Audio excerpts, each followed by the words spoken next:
Bonsoir mes amis. Ils ont tout et ils ne sont pas heureux.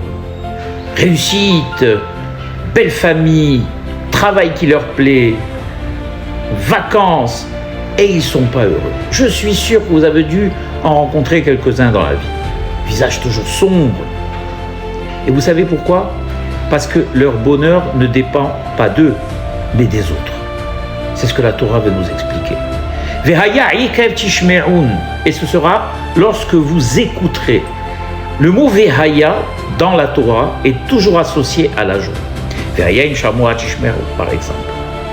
Et immédiatement après, la Torah emploie le mot Aekev. Que veut dire le mot Aekev ?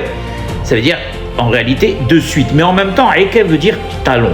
Talon, on le sait tous, c'est le membre le plus bas du corps, celui qui supporte tout le poids de l'homme, sur lequel tous les autres membres reposent. Et ça n'a pas l'air de le déranger.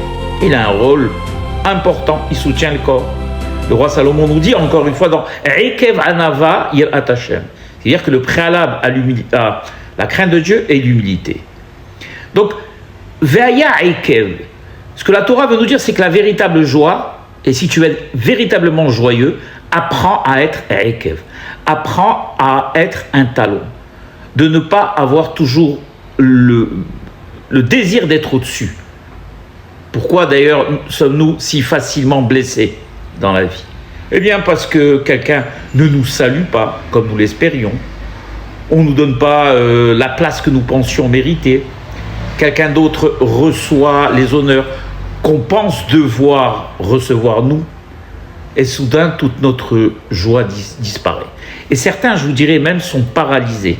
J'ai vu certaines personnes dépérir parce qu'on ne leur faisait pas le kavod. Parce que lorsque je pense que les honneurs me sont dus, je donne aux autres le pouvoir de décider de mon bonheur. Aujourd'hui, il m'honore, je suis heureux. Demain, il m'ignore, je suis malheureux. C'est une véritable prison. Et c'est ce que veut nous dire aussi le Pirkei Avot. Il nous dit Hakin'a ve'atava ve'akavod motziim et adam min ha'olam. La jalousie, les désirs et la recherche des honneurs font sortir l'homme de son monde. Pourquoi de son monde ? Eh bien parce qu'à force de regarder la vie des autres, l'homme finit par ne plus vivre la sienne. Combien gagne l'autre ? Pourquoi lui a-t-on donné cette place ? Pourquoi ses enfants réussissent-ils ? Pourquoi lui possède cela et pas moi ? Et c'est un flagrant manque de Emouna, car on sait que Dieu donne à chacun ce qu'il mérite d'avoir. Et pendant que je compte les bénédictions de mon voisin, j'oublie toutes celles qu'Hachem a déposées dans ma propre vie.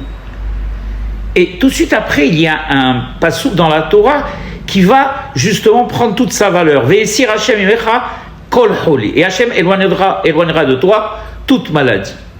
Dans le traité de Bava Metzia, on explique que Rav nous dit toute maladie, ça fait référence au mauvais œil. La Gemara raconte que Rav est allé au cimetière et grâce à l'évocation de non-saints, il a pu savoir et dire que 90 morts sur 100 étaient morts du mauvais œil. Qu'est-ce que cela veut dire ? Le Rav Messas nous explique qu'en réalité, ils ne sont pas morts du mauvais œil que leur ont fait les autres, mais ils sont morts de leur propre mauvais œil. C'est-à-dire qu'ils voyaient de manière mesquine les autres. Ils étaient jaloux des autres. Et cela les a tellement rongés qu'ils ont fini dans leur tombe. L'homme a vu son prochain réussir, il souffre. L'autre gagne davantage, il souffre. L'autre avance, il souffre. L'autre reçoit un honneur, son cœur se déchire. Mais regardez l'absurdité de la chose. L'autre a réussi. Eh bien, c'est moi qui me rend malade. Voilà peut-être l'une des plus grandes maladies de l'homme. Être incapable de supporter le bonheur de l'autre. C'est pour ça qu'il y a marqué Tov Ayin Yevorach, ça veut dire en réalité Tov Ayin Hu Yevarer. Il y a quelqu'un qui a un bon œil, n'est-ce pas, qui peut bénir. Et en réalité, avoir un bon œil, c'est la clé du bonheur. Parce que l'homme n'a pas besoin d'être supérieur pour être heureux. La réussite de l'autre ne diminue pas la sienne. L'homme vit sa propre vie. L'honneur qu'on fait à quelqu'un d'autre ne retire rien à l'honneur qui lui peut-être sera dû. Et c'est ce qu'on appelle développer un bon œil, qui était la qualité principale de Moïse.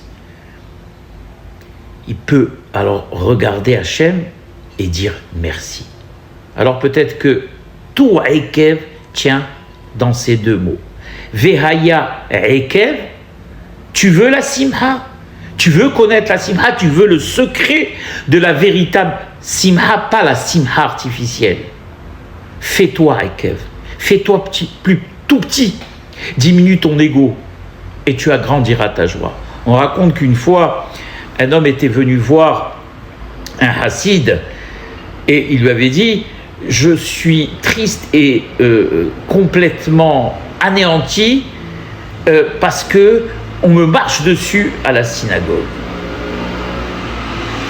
Eh bien, le hassid lui a dit tu sais, si on te marche dessus à la synagogue, de partout, comme tu le dis, c'est parce que, justement, ton ego a pris tellement de place qu'il n'y a plus un seul espace dans la synagogue où tu n'es pas. Et c'est pour cela que de tous les côtés, on te marche dessus. Diminue ton ego et il est sûr qu'on ne te marchera plus dessus. C'est ce que les sages veulent nous expliquer. Car on le sait, la kin'a, la jalousie, ravage l'intérieur de l'homme.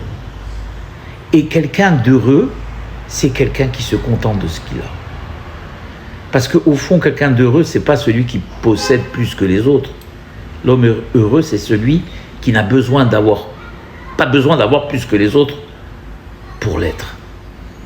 Et c'est, à mon sens, un message magnifique que veut nous transmettre la Torah. Moïse était comme cela. Moïse était Tov Ayin. Quand Dieu a demandé à Moïse de transmettre la Torah à son successeur Yehoshua, Josué, eh bien, il y a marqué que Dieu lui a demandé de mettre sa main sur la tête de Josué. Or, dans le texte, il y a marqué qu'il mit ses mains. C'est-à-dire qu'il a donné à Josué la main que Dieu lui a demandé de donner, mais il a ajouté, il a dit, voilà, ça, c'est ma part à moi. C'est ça, Tov Aïn Hu Yevorach. Al Tikve Yevorach et la Yevaler. Il n'y a que celui qui a un bon œil, qui va capter toute la bénédiction que Dieu fait descendre dans ce monde, et à ce moment-là, il va pouvoir la retransmettre. Quelqu'un qui est mesquin, qui a mauvais œil, qui regarde les gens avec jalousie, alors aucune beracha ne peut lui parvenir, et automatiquement, puisque rien ne lui parvient, il ne peut rien transmettre. C'est pour ça qu'il est très important de se rapprocher de personnes joyeuses, de personnes qui ont la émouna, de personnes qui ont un bon œil, et s'écarter comme on s'écarte du feu des gens mesquins, car autour d'eux, il n'y a aucune beracha possible, pour vous, pour moi ou pour qui que ce soit. Voilà mes chers amis. Baruch Adonai Le'olam, Amen ve Amen.